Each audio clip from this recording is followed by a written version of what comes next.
Terlebih dahulu, Assalamualaikum warahmatullahi wabarakatuh.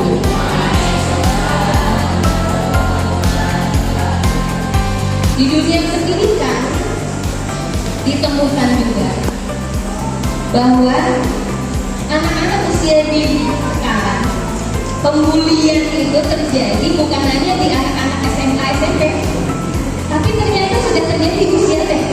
Betul Bapak?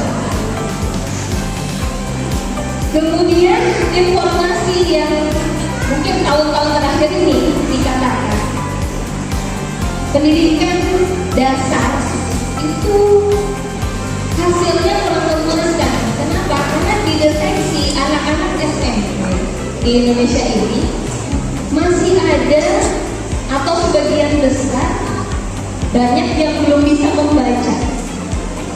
Membaca dalam tanda petik mungkin tidak paham dengan apa yang mereka baca. Begitu. Itu persepsi saya ya. Karena kalau dikatakan tidak bisa membaca, kok bisa sampai SMP? Jadi sebuah pertanyaan, ada apa dengan pendidikan kita? Bagaimana sih caranya kita senantiasa memperbaiki dan membangun sinergi dengan para orang tua supaya pendidikan ini bisa melahirkan generasi-generasi yang berkualitas, generasi emas yang dicita-citakan oleh kita semuanya. Abu Hurairah yang diriwayatkan oleh Imam Muslim yang menyatakan bahwa An-Nabi Hurairah annahu kana yaqulu qala Rasulullah sallallahu alaihi wasallam ma min mauludin illa yulad ala fitrah fa abawahu yahawidanihi wa yusabbi wa yusirronihi wa yumajjisanihi.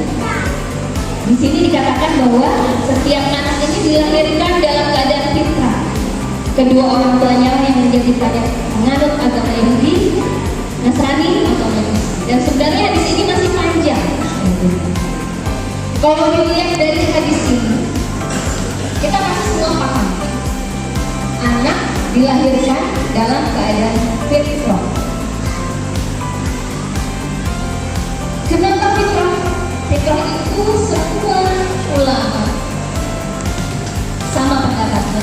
Fitrah itu adalah Islam. Ya, istilah kaderokas itu memang sudah membumi. Kenapa? Karena memang banyak anak-anak yang nakal itu karena kehilangan sosok ayah, kehilangan peran dari ayah ibu. Sehingga ada sebuah komunitas di Jakarta itu. Kebetulan teman saya waktu ke Jakarta itu merasa shock. Kenapa? Karena ada seorang keluarga yang curhat bahwa anaknya yang sudah dididik dari kecil dengan pendidikan agama, malah dari TK-nya itu sudah pendidikan TK Islam, SD Islam, SMP Islam, malah mohon maaf sampai bernikah.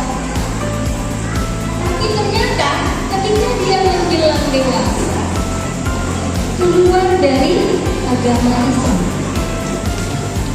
dia menjadi murtad gara-gara seorang laki-laki. Teman saya saat ini nggak percaya, apa iya loh ada yang seperti itu. Orang ini bilang itu terjadi pada kakak saya sendiri. Jadi ada apa ini dengan pendidikan agama kita? Apakah ada yang keliru? Atau ada yang harus kita luruskan? Saya tanya sama Bunda, halo?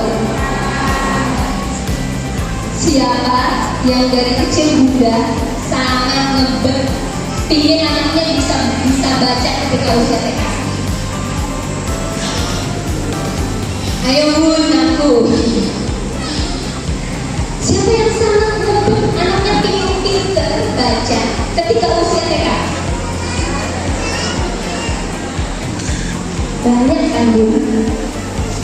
Kalau saya suruh ngacu mungkin ngacu semua. Ternyata dengan paradigma para orang tua, paradigma para guru SD yang menuntut anak TK bisa membaca ketika masuk sekolah dasar, itu membuat pendidikan TK jadi malpraktek, Bunda. Kenapa? Banyak proses-proses yang terlewati, sehingga anak-anak itu distimulasi tidak dasarnya dulu. Ibaratnya membangun rumah, Bunda tidak membangun fondasi. Pada semua bayi di dunia ini Allah ciptakan. Ini rata-rata 100 miliar sel otak. Bayangkan 100 miliar itu kayak apa di kepala yang kecil. Bayangkan deh Bu, kalau sekarang kami ini sedang merenung kalau lihat anak-anak tersenyum, main, ngambek, kita ngerti apa yang ada di kepalanya? Apa ya yang ada di pikirannya? Dan semua struktur otak bayi ini telah selesai dibangun, kecuali otak besarnya atau cerebrum.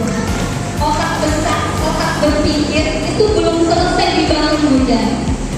Belum nyambung kabelnya. Jadi belum nyala. Makanya kenapa para bayi manusia pas lahir dia belum bisa apa-apa. Beda sama bayi binatang ya. Kalau bayi binatang keluar ke dunia langsung cari makan. Kalau bayi manusia karena bagian otak berpikirnya ini belum selesai dibangun, masih berupa kalau kabel itu sambungannya belum.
kecuali satu hari lagi.